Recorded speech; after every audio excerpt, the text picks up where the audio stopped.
இன்னைக்கு வீடியோ என்னன்னு பார்த்தீங்கன்னா 2016 சுவாதி கொலை வழக்கு நமக்கு எல்லாருக்கும் தெரியும். தமிழ்நாட்டுக்கே ஒரு தெரிஞ்ச ஒரு வழக்கு தான் அது. இப்போ வந்து அதே மாதிரி ஒரு சம்பவம் வந்து போன ஃப்ரைடே வந்து நடந்திருக்கு. தாம்பரத்தில் தாம்பரம் ரயில்வே ஸ்டேஷனில். இந்த சம்பவம் வந்து ரொம்பவும் பரபரப்பாக பேசப்பட்டிருக்கு. அது ரயில்வே ஸ்டேஷன்லேயே நடந்த வந்து ஒரு பெரிய சம்பவம் இது. அப்படி என்ன நடந்தது அப்படின்னு பார்த்தீங்கன்னா, பழி வாங்குதல். எப்படின்னு எடுத்தீங்கன்னா, ஒரு லவர்ஸ் இருக்காங்க. கிட்டத்தட்ட ஒரு 2-3 வருஷமாக லவ் பண்ணுறாங்க. ஸோ ஏதோ ஒரு காரணத்தினால பிரியக்கூடிய சூழ்நிலை வரும். ஒரு பெண்ணும் சரி ஆணும் சரி. பெண்ணு வந்து ஒரு காரணம் சொல்லி பிரியான்னு வச்சுங்களேன். அதே மாதிரியான ஒரு ஆணும் வந்து எனக்கு புரியலன்னு சொல்லிட்டு ஒரு மாதிரியான காரணம் சொல்லிட்டு பிரியான்னு வச்சுங்க.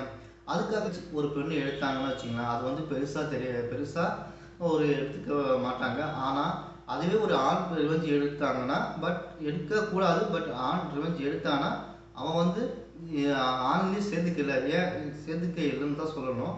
ஏன்னா எந்த ஒரு ஏதோ ஒரு காலத்தில் நம்ம விட்டு பிரிகிறாங்கன்னா அதை வந்து நம்ம வந்து அவங்க நல்லா இருக்கணும்னு தான் நினைக்கணும் தவிர அவங்க மேலே நம்ம விட்டு போயிட்டா அப்படின்னு சொல்லிட்டு ரிவெஞ்செலாம் எடுக்கக்கூடாது. பட் அப்படியான ஒரு சம்பவம் தான் இப்போ வந்து ஃப்ரைடே வந்து தாம்பரத்தில் வந்து நடந்திருக்கு. அது என்ன சம்பவம்னா, ஸ்வேதா அப்படின்ற ஒரு பொண்ணை வந்து ராமச்சந்திரன் அப்படின்றவன் ரயில்வே ஸ்டேஷனில் கத்தியால் ஏகப்பட்ட குத்து, கயிற்றுல ஒரு குத்திருக்கான். கையில் வந்து சரமறையாக வெட்டி வயிற்றில் ஒரு 6-7 சம்பவ இடத்துலேயே வந்து உயிர் போயிடுச்சு. ஸோ இது எதனால் நடந்தது அப்படின்னு பார்த்தீங்கன்னா, ஸ்வேதா இவங்க வந்து 22 வயசு ஆகுது இவங்களுக்கு. இவங்க வந்து ஒரு எம்சிசி காலேஜில் வந்து படிச்சுட்டு இருக்காங்க. அதுக்குள்ள நாகப்பட்டினம் போகிறாங்க. அதே ட்ரெயினில் சுந்தரனும் ட்ராவல் ஆகி வராங்க. ராமச்சந்திரன் வந்து இப்போ செங்கல்பட்டில் உள்ள ஒரு கார் ஷாப்பில் வந்து ஒர்க் பண்ணிட்டு இருக்குன்னு சொல்கிறாங்க. அவர் வந்து நேட்டிவ் பிளேஸ் வந்து பார்த்தீங்கன்னா நாகப்பட்டினம். ஸ்வேதாவுடைய பாட்டி ஊர் என்ன பார்த்தீங்கன்னா நாகப்பட்டினம். ஸோ ஒரு நாள் வந்து நான் பாட்டி வீட்டுக்கு போகிறதுக்காக நாகப்பட்டினம் ட்ராவல் பண்ணுறாங்க. அதே ட்ரெயினில் ராமச்சந்திரனும் வராங்க. ஸோ பார்த்துக்கிறாங்க. மொபைல் நம்பர், ஃபோன் நம்பர் எல்லாமே சேஞ்ச் பண்ணிக்கிறாங்க.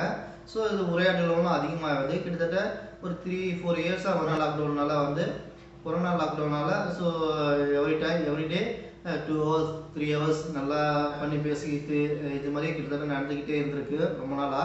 ஸோ கடந்த 2-3 வீக்காக வந்து ராமச்சந்திரன் வந்து ஸ்வேதாவுக்கு கால் பண்ணிக்கிட்டே இருக்கான். பட் கால் போகல. ஸோ கால் போகுது, எனி டைம் வந்து பிஸி வருது. ஸோ இதனால் ராமச்சந்திரன் என்ன ஆச்சுன்னா ரொம்பவும் ஆத்திரம் அடைந்து ஒரு நாளைக்கு 10-15 முறை ஃபோன் பண்ணிக்கிட்டே இருப்பானா, எனி டைம் பண்ணிக்கிட்டே இருப்பானா.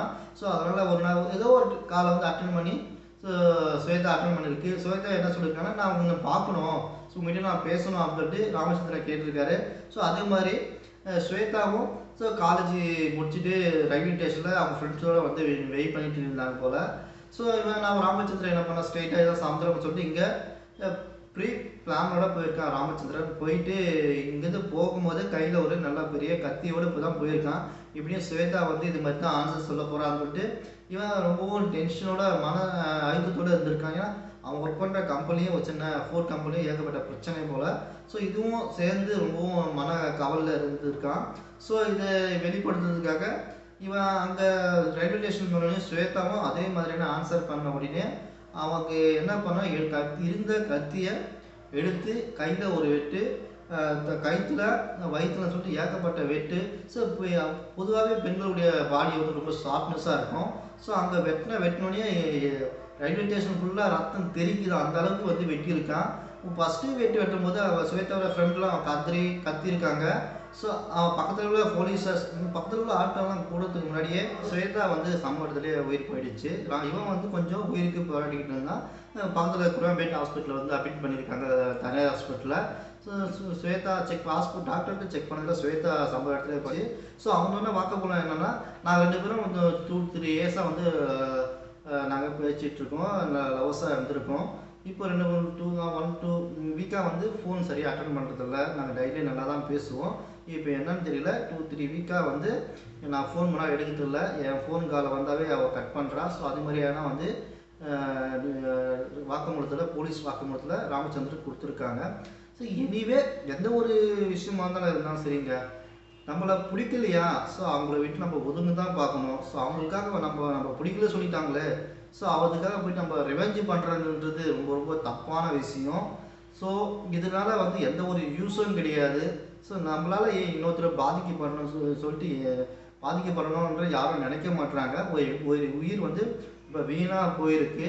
ஸோ அது மட்டும் இல்லாமல் இந்த விஷயம் வந்து இப்போ ஏகப்பட்ட இதுவாக ரொம்ப பரபரப்பாக போயிருக்கு. ஆல்ரெடி 2016 ஒரு விஷயம் வந்து ரயில்வே ஸ்டேஷனில், அது என்னன்னு தெரியல, இந்த ரயில்வே ஸ்டேஷனாகவே இப்போ வந்து பெண்களுக்கான ஒரு இதுவாக ஆயிடுச்சுன்னு நினைக்கிறேன். ஏகப்பட்ட பேர் ரயில்வே ஸ்டேஷனில் தான் சம்பவம் பண்ணுறாங்க.